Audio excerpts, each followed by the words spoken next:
Protecting biodiversity is like guarding the keys to Earth's harmonious symphony. My name is Varnessa Kayen Varlyngton, and I remain your host. And welcome to the RISECT Podcast. RISECT stands for River State Environmental and Climatic Threats, and on this podcast we'll be talking everything about the environment and how it's affecting River State. So, today's episode is all about the greatest threats to biodiversity in River State. What is biodiversity? Biodiversity is a term used to describe the enormous variety of species of plants and animals living in a particular habitat. That is biodiversity. Interesting, right? So, what is the importance of biodiversity in relation to nature's balance? Yes, it protects the cycle of life. It supports the food chain. It makes natural process flow freely. As I said earlier, it's the key that guards nature's symphony. A very important key that needs to be protected. Is biodiversity being threatened in River State and all over the world? Yes. Many species are going endangered. Some are already extinct. This is why we should protect biodiversity, so we do not lose the natural charm of planet Earth and also River State. Mr. Erastus Owotu said that wildlife species in Andoni is getting endangered. This includes wild elephants, hippopotamus, and other species found in the area. Andoni is a local government area in River State. And there are other species that are being endangered. We are disrupting nature's balance because of human activities. As I said earlier, human activities are those activities that are done by humans and how it affects the natural world, like burning of fossil fuels, cutting down of trees, and so much more, deforestation. When we mean threatened, because I said that threatened, biodiversity is being threatened. What I mean by threatened, I mean that vulnerable, they are going extinct, they are endangered. And by just losing one species of an animal or a plant can disrupt the ecosystem. Even the animals that you least expected plays a crucial role in the ecosystem. Like vultures. Vultures help to balance the ecosystem. I know you're surprised. So, the greatest threats to biodiversity, we can all agree that human activities. Because of the things humans are doing. Not only this deforestation and burning of fossil fuels, also animal hunting. There's a difference between animal hunting and animal rearing. Hunting is where you go into the wild, you kill the animals. That means you're reducing the animal population. But animal rearing, because we need to eat animals, yes, I understand, and we need them for other domestic and economic purposes. We have to rear these animals, not hunting these animals. Like we can go there, pick a baby cub, train it, mate it, and so that they have time to reproduce, not just going there killing the animals. Have you heard of the cry violet? The cry violet was one of the world's most beautiful flowers too. But humans picked it more than they replanted. Do you understand? Like, they say, wow, it's a beautiful flower. They kept picking without replanting the cry violet. And now the cry violet is extinct. That's the difference. We have to cultivate, not just taking from nature without replacing. Nature has been kind to us, so we need to reciprocate that love. When biodiversity thrives, nature comes alive. Yes, when biodiversity thrives, nature comes alive.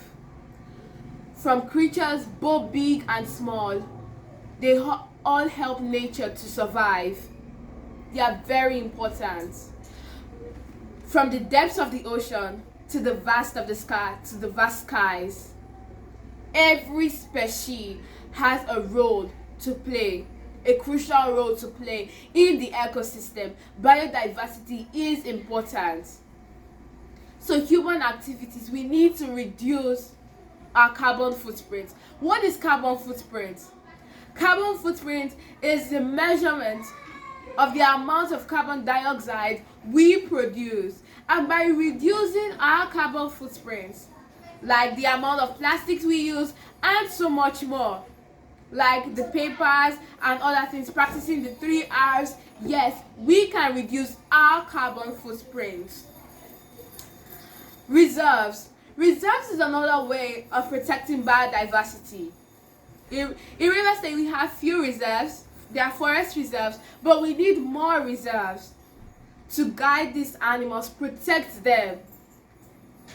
I know they say that science has done more harm than good to man, like because of all this chemical production and so much more that is affecting these animals. We can actually use science and technology to help these animals. Science and technology to solve the problems that science and technology have caused to biodiversity. Like eco-technology, maybe developing a technology that is able to track these animals and so much more. Yes, technology can play a crucial role in saving biodiversity, reduction of human activities, and so much more. Because of the lack of commitment towards these environmental issues and biodiversity, it makes it seem that biodiversity are not important. Apart from this balancing of nature cycle and so much more, biodiversity also plays a crucial role too for us humans. It helps fight against diseases. That's number one. Number two, this biodiversity provides job creation. Yes, biodiversity provides job creation. Another thing, biodiversity beautifies our environment, makes our environment safer and cleaner. Remember, when I talked about environmental rights, I said humans, we have the right to live in a clean and safe environment, and biodiversity helps to provide that clean and safe environment we need to stay in. No matter how you dislike or hate an animal or a particular species of plant, just know that that plant or animal is still useful in the ecosystem. It doesn't deserve to go extinct. We need to protect them for future generations. And one of my favorite poems that I really like is Dear 2045. A part of that poem in Dear 2045 said that don't come to me when your child can't think of what a tiger is cause they are extinct. This line means that in future generations, because of the way we're treating tigers, hippos, elephants, so much more, the future generation would only see it as history. They will not know that this animal, they will never see how the animal exists. And in that year 2045, they said, don't come to me where your fur cloth ain't clean, because fur we produce it from other polar bears and other furry animals. So oil spillage and the rest affects the animals, and therefore making the production not as standard as before. You can go and check out that poem, Dear 2045. It's a very good poem that talks about Earth and nature. So I talked about where biodiversity thrives. It helps nature comes alive. But when biodiversity is at the brink of extinction, when biodiversity is at the brink of extinction, do you know what happens? We are at risk of losing the intricate key to Earth's symphony. This key is a very powerful key that controls the cycle of life, protects the natural process, let them flow properly. The food chain provides food, even us humans. The species of animals and other wildlife are more than the population of humans. But we humans have the power to control them, to protect them, but we're using our power for the wrong. And one thing I like to say is that God placed man in the garden not to protect it, but to destroy it. Okay, God placed man in the garden not to destroy it, but to protect it. Why I'm saying this is that humans are meant to protect wildlife and nature, not to destroy it. So Biodiversity improves the living of man, and this is why we should protect biodiversity. In River State here, most animals and plant species are at the brink of extinction.